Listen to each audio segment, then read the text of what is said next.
बस ये कहना चाहता हूं गोरखपुर की धरती से कि वो दिन चले गए।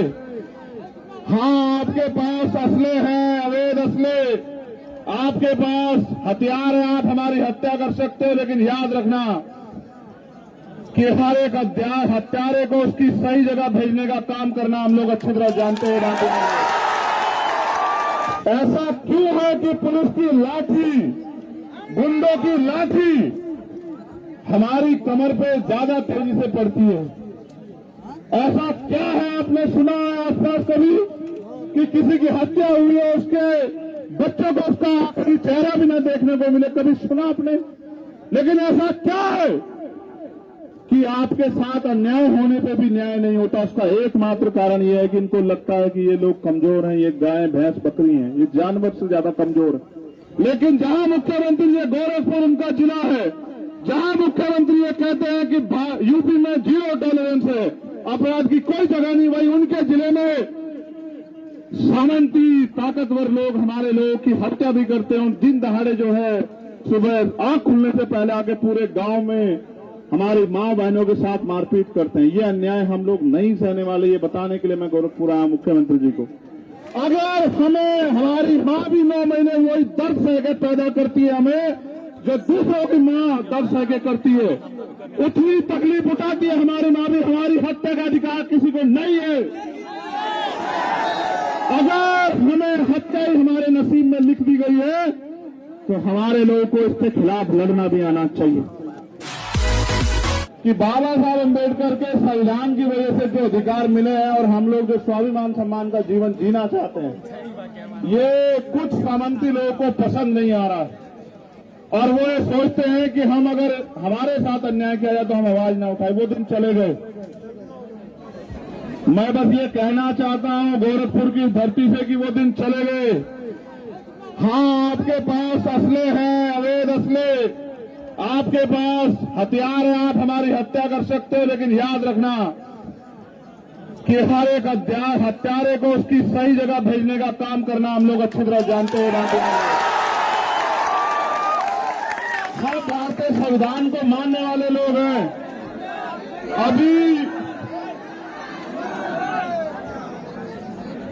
अभी हमारे पास वो ताकत नहीं, राजनीतिक ताकत, जिस ताकत के बल पे ऐसे कार लोगों को हम लोग सभा से सबक सिखा सकते, लेकिन अभी हमारे पास हमारे संविधान के द्वारा दिए गए अधिकारों की ताकत है और उस अधिकार को दिलाने के लिए किसी सरकार की जरूरत नहीं है। उस अधिकार को दिलाने के लिए हम और हमारा शरीर ही बहुत है, हमारे समाज का जो ये ताकत आज यहां खड़ी है। मुझे दुख इस बात का हुआ कि जिनको अपना काम जिम्मेदारी से करना है उन्होंने नहीं किया, और मुझे कष्ट है इस बात का यहाँ के पुलिस अधिकारियों ने जो रोल उस दिन अदा किया कि उस परिवार को, उन बच्चों को, उनकी पत्नी को, उनके भाइयों को, उनकी मां को, राजकिशोर को आखिरी बार देखने भी नहीं दिया। मुझे इस बात का अफसोस रहेगा जिंदगी भर। ऐसा क्यों है कि पुलिस की लाठी, गुंडों की लाठी हमारी कमर पे ज्यादा तेजी से पड़ती है? ऐसा क्या है? आपने सुना है आसपास कभी कि किसी की हत्या हुई है, उसके बच्चों को उसका आखिरी चेहरा भी न देखने को मिले? कभी सुना आपने? लेकिन ऐसा क्या है कि आपके साथ अन्याय होने पे भी न्याय नहीं होता? उसका एकमात्र कारण यह है कि इनको लगता है कि ये लोग कमजोर हैं, ये गाय भैंस बकरी हैं, ये जानवर से ज्यादा कमजोर है। मैं यहाँ के अधिकारियों से, जो सम्मानित अधिकारी, उनसे कहना चाहता हूं, कम से कम वर्दी की लाज रखो। ये वर्दी आपको किसी अपराधी, किसी गुंडे, किसी नेता की दया से नहीं मिली। ये वर्दी आपको आपकी मेहनत और भारतीय संविधान में जो अवसर की क्षमता मिली है उसकी वजह से मिली है नौकरी आपको। और आपको चाहिए कि आपका एक एक कदम कमजोरों की सुरक्षा में होना चाहिए। लेकिन जहां मुख्यमंत्री ये गोरखपुर उनका जिला है, जहां मुख्यमंत्री ये कहते हैं कि यूपी में 0 टॉलरेंस है, अपराध की कोई जगह नहीं, वही उनके जिले में सामंती ताकतवर लोग हमारे लोगों की हत्या भी करते हैं। दिन दहाड़े जो है सुबह आंख खुलने से पहले आके पूरे गांव में हमारी मां बहनों के साथ मारपीट करते हैं। ये अन्याय हम लोग नहीं सहने वाले, ये बताने के लिए मैं गोरखपुर आया मुख्यमंत्री जी को। ये तो उनका जिला है। आप सोचो जब गोरखपुर में हाल है तो अन्य अन्य जिलों में क्या हाल हो रहा होगा।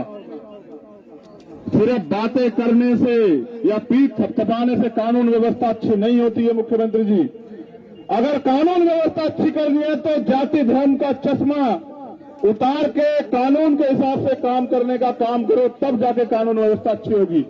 मगर अक्सर देखा गया है कि कानून व्यवस्था का ढोल पीटने वाली सरकार इनके नेता आरोपियों का संरक्षण करते हैं और यहां तक कि पुलिस की मजबूरी में सरकार के नेताओं के इशारे पे, सब लोग तो नहीं है लेकिन बड़े पैमाने पे अपराधियों के पक्ष में खड़े रहते हैं।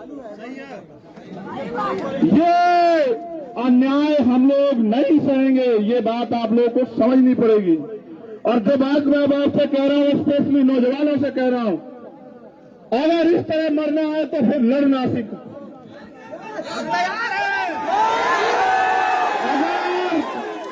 अगर हमें हमारी मां भी 9 महीने वही दर्द सहके पैदा करती है, हमें जो दूसरों की मां दर्द सहके करती है, उतनी तकलीफ उठाती है हमारी मां भी। हमारी हत्या का अधिकार किसी को नहीं है।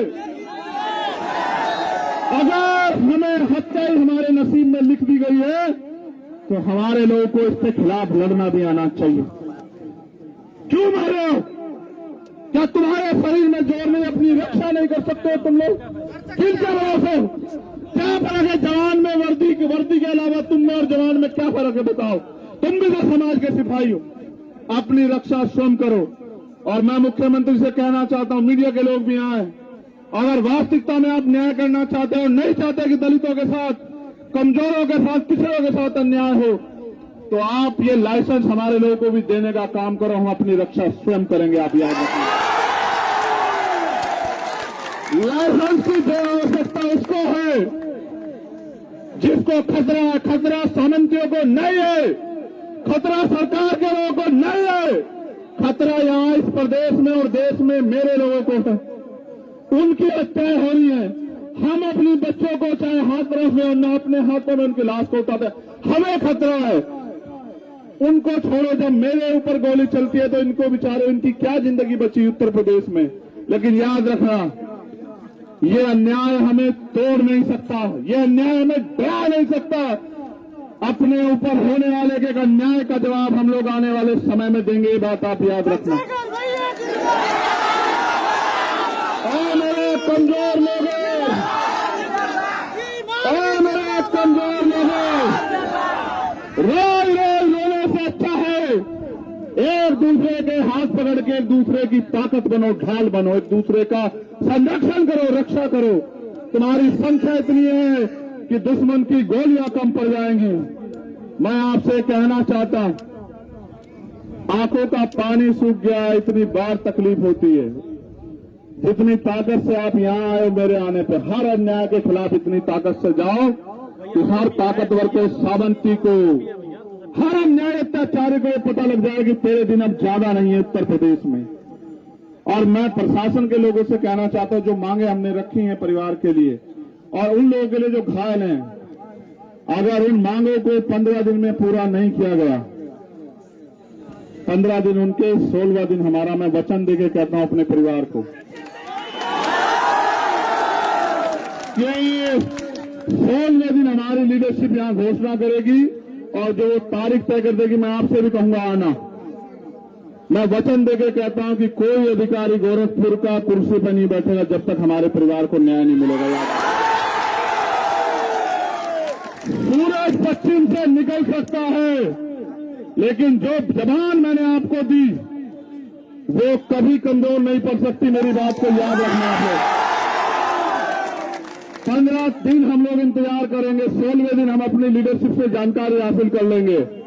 उसके बाद हम एक तिथि की घोषणा करेंगे और आपको भी, सबको अपना काम छोड़ के स्वाभिमान सम्मान की लड़ाई लड़ने के लिए जिला अधिकारी कार्यालय पे मेरे साथ पहुंचना। आप लोग आओगे नहीं आओगे बताओ?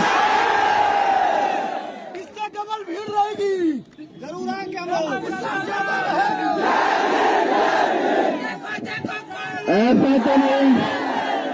ऐसा तो नहीं कि आप ये समझो कि हमारी जिम्मेदारी तो अदा होगी। उस दिन तो हम चले गए थे, हम तो 2 आंसू बहाए, हम तो 4 नारे लगाए आए। अब हम क्या करेंगे राजकिशोर के घर जाके? ऐसा तो नहीं होगा, ऐसा तो नहीं होगा कि राजकिशोर का परिवार, ऐसा तो नहीं होगा मेरा ये राजकिशोर का परिवार ये सोचेगा कि ये भी लोग झूठे निकले नेताओं की तरह? तो चलो मेरे साथ हाथ उठा के वचन दो कि जब भी तारीख डिसाइड होकर आएगी, तो वचन की जब भी तारीख डिसाइड होगी, आप जितने लोग यहाँ हो एक एक आदमी को और लेके जो है गोरखपुर जिलाधिकारी कार्यालय में पहुंचेंगे। कहो कि हम वचन देते हैं कि अपने साथ एक और साथी को लेकर जिस दिन भी की तिथि तय होगी गोरखपुर जिलाधिकारी कार्यालय पे पहुंचेंगे। हमारा आंदोलन अनिश्चितकालीन होगा। क्या तो हमारे परिवार को न्याय मिलेगा या फिर हम वहां लड़ते लड़ते अपनी जान दे देंगे, लेकिन छूटेंगे नहीं। मैं आपको ये बात इसलिए भी समझा देना चाहता हूं, आप ये बात, अन्याय के खिलाफ आवाज ना उठाना भी गुलामी है। बाबा साहब अम्बेडकर ने कहा अन्याय करने वाले से अन्याय सहने वाला ज्यादा दोषी होता है। अगर हम अन्याय सहते रहे तो ये अन्याय हमारे घरों तक आएगा। अगर आप इस बात को सोच के चुप है कि उत्तर प्रदेश से गोरखपुर में हुआ, मेरे जिले में नहीं हुआ, अगर आप इस बात को सोचकर चुप है कि मेरे जिले में हुआ, मेरी विधानसभा में नहीं हुआ, अगर आप इस बात को सोचकर चुप है कि मेरी विधानसभा में हुआ, मेरे ब्लॉक में नहीं हुआ, अगर आप इस बात को सोचकर चुप है कि मेरे ब्लॉक में हुआ, मेरे गांव में नहीं हुआ, अगर आप इस बात को सोच के चुप है कि मेरे गांव में हुआ, मेरे घर नहीं हुआ, तो मैं आपसे कहना चाहता हूं अपनी बारी का इंतजार कर रहे हैं और कुछ नहीं कर रहे हैं। मेरी बात को याद रखना, आपको इंतजार नहीं करना है। कहीं भी अन्याय हो गोरखपुर के आसपास, आप ये समझना कि आपके परिवार के साथ हुआ है, और आंख बंद करके उस परिवार की लड़ाई लड़ने के लिए उसके पीछे जाके खड़े हो जाना कि हम आपके साथ हैं, आपको अकेला नहीं छोड़ने देंगे।